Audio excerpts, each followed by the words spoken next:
পরীক্ষা প্রস্তুতি ইউটিউব চ্যানেলে তোমাদের সকলকে আরো একবার ওয়েলকাম। ডাব্লিউবি কেপিএসআই যারা প্রিপারেশন করছো তোমাদের জন্য মেন্সের জন্য আজকে ভীষণ ইম্পর্টেন্ট একটা টপিক বা ক্লাস নিয়ে আলোচনা করব। যে যারাই ডাব্লিউপিএসআই বা কেপিএসআই এর জন্য প্রস্তুতি নিচ্ছ, কেপিএসআই যেমন প্রিলি পরীক্ষা হয়ে গেছে, হয়তো রেজাল্ট শীঘ্র পাবলিশ হয়েও যাবে, মেন পরীক্ষাও বেশি দিন হাতে সময় পাবে না।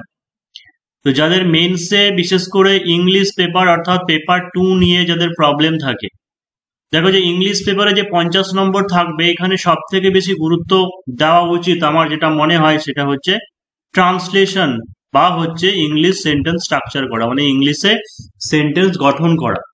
তার কারণ তো হুবহু তুমি ট্রান্সলেশনে 20 নম্বর পেয়ে যাচ্ছ, আবার একটা প্রেসি বা একটা রিপোর্ট রাইটিং যদি লেখা থাকে তাহলে সেই রিপোর্ট রাইটিং এর জন্য 10 নম্বর বা 15 নম্বর থাকতে পারে, তাহলে টোটাল 30-35 নম্বর হয়ে গেল। আবার অনেক সময় গ্রামার পার্টে ইডিয়াম ফ্রেজ দিয়ে তোমাকে সেন্টেন্স তৈরি করতে দেওয়া হয়, বা হোমোনিম সিনোনিম এগুলো দিয়ে সেন্টেন্স তৈরি করতে দেওয়া হয়। তাই মোটামুটি ট্রান্সলেশন পার্টটাকে তুমি যদি শিখে নিতে পারো তাহলে হচ্ছে ইংলিশের প্রায় 35 থেকে 40 মার্কস পর্যন্ত অ্যাডভান্টেজ তুমি পেয়ে যেতে পারো। তো এইখানের জন্য একটু যে সমস্ত জিনিসগুলো শিখতে হবে, যেমন হচ্ছে টেন্স, তারপর হচ্ছে পার্টস অফ স্পিচ, তারপরে simple, complex, compound sentence structure, এই সমস্ত জিনিসগুলোকে একটু শিখতে হবে। তো আজকে দেখো যে অনলাইনে ট্রান্সলেশন কিছু প্র্যাকটিস করাচ্ছি, মানে ভেঙে ভেঙে বলবো বেসিক থেকেই, যাতে তোমাদের বুঝতে সুবিধা হয়। যেমন প্রথম বাংলা বাক্য যেটা দেওয়া আছে, দেখো যে ভগিনী নিবেদিতা ছিলেন একজন মহান মানবতাবাদী, শিক্ষাবিদ এবং হচ্ছে সমাজ সংস্কারক। ভগিনী নিবেদিতা ছিলেন একজন মহান মানবতাবাদী, শিক্ষাবিদ এবং হচ্ছে সমাজ সংস্কারক। এটা করানোর আগে বলে দিই যে যারা কেপিএসআই মেইন স্পেশাল বা ডাব্লিউপিএসআই আপকামিং এর জন্য, মানে আপকামিং বলতে যেটা ফর্ম ফিল আপ হয়ে গেছে, এগুলোর জন্য যারা প্রিপারেশন করতে চাইছো, তোমরা 7797427474 এই নম্বরে হোয়াটসঅ্যাপে কন্ট্যাক্ট করে দিতে পারো। পরীক্ষা প্রস্তুতির অফলাইন সেন্টার যেটা, সেটা হচ্ছে ভাকুড়ি, বহরমপুর ভাকুড়ি ঠাকুরপাড়া, বহরমপুর অর্থাৎ বহরমপুর মুর্শিদাবাদ, এখানে অফলাইনের জন্য তোমরা কন্ট্যাক্ট করতে পারো। তাহলে কি হচ্ছে যে ভগিনী নিবেদিতা ছিলেন, তাই তো আমরা এরকম ধরনের সেন্টেন্স গুলোকে কি করব, সিম্পল পাস্টে করব, অর্থাৎ এখানে অক্সিলারি ভার্ব হিসাবে আমাদের ওয়াজ লাগাতে হবে। তাহলে ভগিনী নিবেদিতা ছিলেন, ভগিনী নিবেদিতা বা হচ্ছে সিস্টার, যেহেতু আমরা বলি ভগিনী মানে সিস্টার, তাহলে কি করবো যে সিস্টার নিবেদিতা, সিস্টার নিবেদিতা ছিলেন মানে ওয়াজ একজন মহান মানবতাবাদী। তাহলে ওয়াজ মহান বলতে কি হবে, ওয়াজ এ গ্রেট, গ্রেট মানবতাবাদী। দেখো মানুষ বলা হয় হিউম্যান, সেখান থেকে হিউম্যান থেকে কি হবে হিউম্যানিস্ট, মানবতাবাদী হিউম্যান থেকে হবে হিউম্যানিস্ট। শিক্ষাবিদ, শিক্ষা ইংরেজি কি হয় এডুকেশন, এডুকেশন মানে শিক্ষা, সেখান থেকে শিক্ষাবিদ মানে কি হবে এডুকেশনিস্ট, এডুকেশন, তার সঙ্গে কি করতে হবে আইএসটি লাগিয়ে দিতে হবে এডুকেশনিস্ট। এবং সমাজ সংস্কারক, অ্যান্ড সমাজ সংস্কারককে আমরা কি বলি social reformer, social reformer, REFORMER। তাহলে হয়ে গেল সিস্টার নিবেদিতা বা ভগিনী নিবেদিতা ছিলেন একজন, was a great humanist, educationist and social reformer. পরের বাক্য কি আছে যে আচার্য প্রফুল্লচন্দ্র রায় 2রা আগস্ট 1861 খ্রিস্টাব্দে খুলনার রাডুলি কাটিপাড়া গ্রামে জন্মগ্রহণ করেন। অর্থাৎ এটাও একটা ওই সিম্পল পাস্টেরই বা ওয়াজ দিয়ে করার হচ্ছে সেন্টেন্স স্ট্রাকচার, প্রথম 3টে দেওয়া আছে। এক্ষেত্রে আমরা কি করব যে আচার্য প্রফুল্লচন্দ্র রায়, দেখো যে বানান ইংলিশে যে বাংলা বা ইংরেজি যে নামের বানানগুলো থাকে, হয়তো অনেকে বলে যে এই বানান ভুল নিয়ে অসুবিধা নেই, তবুও কিছু কিছু বানান যেগুলো আছে মানে কিছু পার্টিকুলার ফরম্যাট রুলস অনুযায়ী চলে, মানে কথাতেই বলে আমাদের রবি বানান কেউ ROBI লিখতে পারে, কেউ RABI লিখতে পারে, সেই ক্ষেত্রে অসুবিধা নেই। কিন্তু কিছু কিছু বানান যেমন আচার্য, ঠিক আছে, আচার্য বা হচ্ছে আচারিয়া এরকম উচ্চারণ হয়, ACHARYA। এবার ধরো এখানে কেউ বানান হিসাবে ACHR আচার্য এরকম আছে বলে যে লিখেছে, তাহলে সেই ক্ষেত্রে আমার মনে হয় যে বানান সম্পর্কে একটা ভুল হচ্ছে, সো একটু নেগেটিভ পয়েন্ট হতে পারে।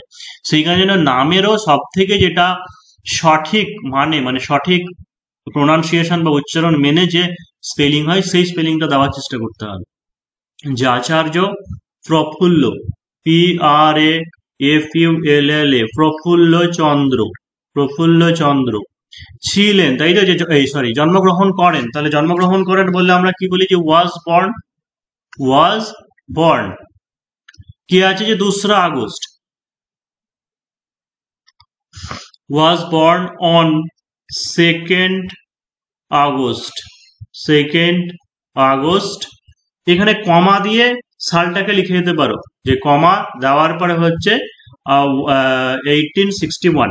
যে ইন লাগাতে হবে তার কোনো মানে নেই, ঠিক আছে? যে Acharya Prafulla Chandra was born on 2nd August, comma দিয়ে 1861। তারপরে এই জায়গাগুলোর নাম লিখে দাও যে জায়গাতে হয়েছিল, যে খুলনা রারুরি কি আছে? যে কাটিপাড়া গ্রামে। তাহলে কি হবে? যে রাডুলি কাটিপাড়া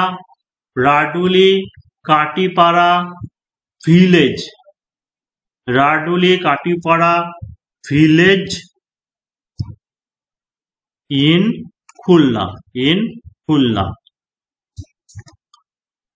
তাহলে হয়ে গেল।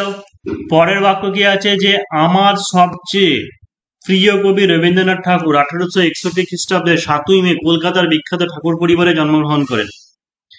আমার সবচেয়ে প্রিয় কবি রবীন্দ্রনাথ ঠাকুর 1861 খ্রিস্টাব্দে 7ই মে কলকাতার বিখ্যাত ঠাকুর পরিবারে জন্মগ্রহণ করেন।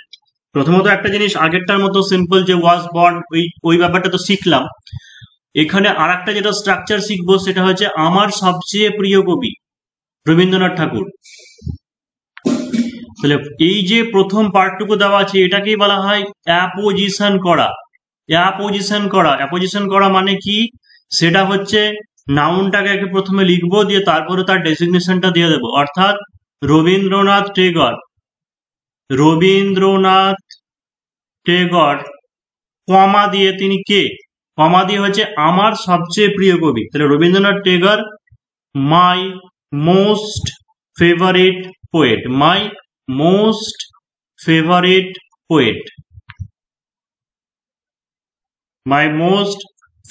পোয়েট। এরপর যে রুল সেটাই করে দেবো, যে জন্মগ্রহণ করেন, মানে ওয়াজ বর্ন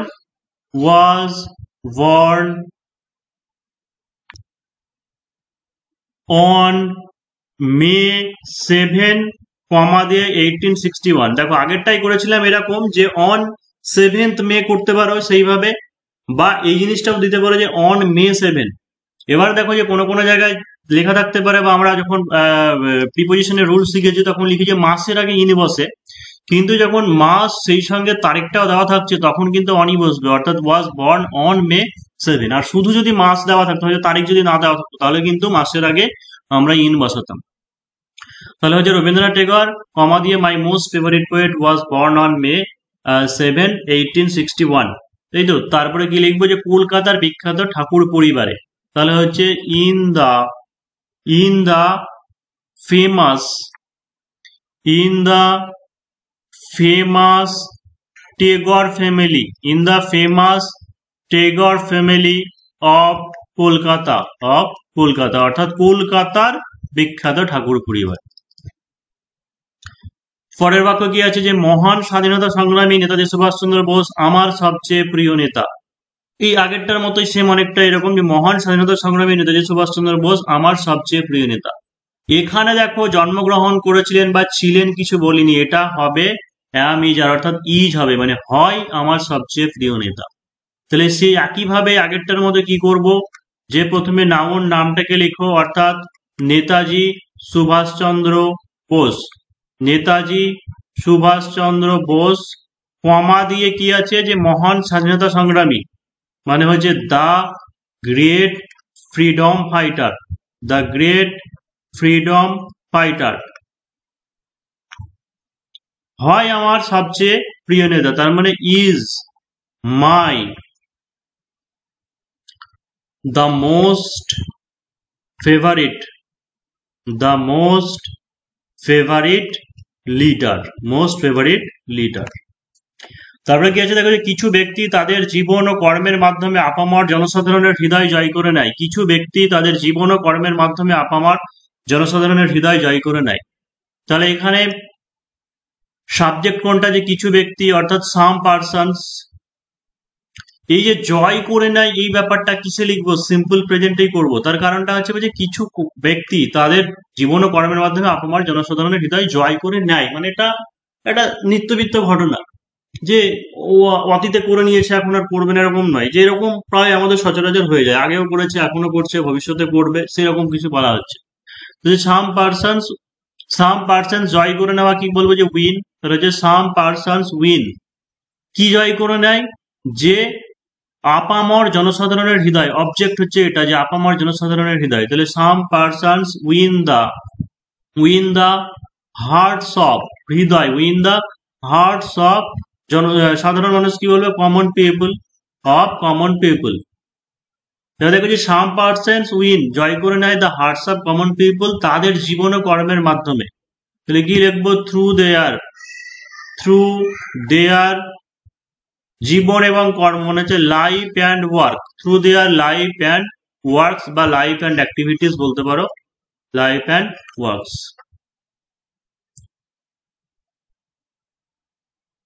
6 নম্বর সেন্টেন্স কি আছে? বাক্য যে দিনলিপি হলো একটি বই যেখানে সারা বছরের প্রতিটি দিনের জন্য লেখার জায়গা থাকে। তাহলে দিনলিপি মানে কি বলি আমরা? দিনলিপি বা দিনপঞ্জি মানে হচ্ছে ডায়েরি। তাহলে হচ্ছে diary is a book, diary is a book with spaces, with জায়গা থাকে, বা জায়গা মানে কি হচ্ছে? With spaces for each day, প্রতিদিন লেখা আছে মানে হচ্ছে for each day of the year. খুবই সংক্ষেপে লিখে দিলাম, একদম সিম্পল সেন্টেন্সে। তারপর হচ্ছে 1930-এর দশকে প্রথম প্লাস্টিক থেকে পলিথিন তৈরি হয়। 1930-এর দশকে প্রথম প্লাস্টিক থেকে পলিথিন তৈরি হয়। তাহলে এই সেন্টেন্সটা যেটা দেখো যে প্লাস্টিক থেকে পলিথিন তৈরি হয় 1930-এর দশকে বলেছে, মানে পাস্টে, মানে হচ্ছে পাস্ট টেন্স হবে 1 নম্বর। 2 নম্বর যেটা যে প্লাস্টিক থেকে পলিথিন তৈরি হয়, প্লাস্টিক থেকে পলিথিন তৈরি হয় মানে তৈরি করা হয়, অবশ্যই এটা কি হবে? প্যাসিভ ভয়েস হবে। তাহলে কি করব? পলিথিন তৈরি করা হয়েছিল মানে হচ্ছে পলিথিন ওয়াজ মেড বা তৈরি হয়েছিল, polythene was made in the year বা ইন 1930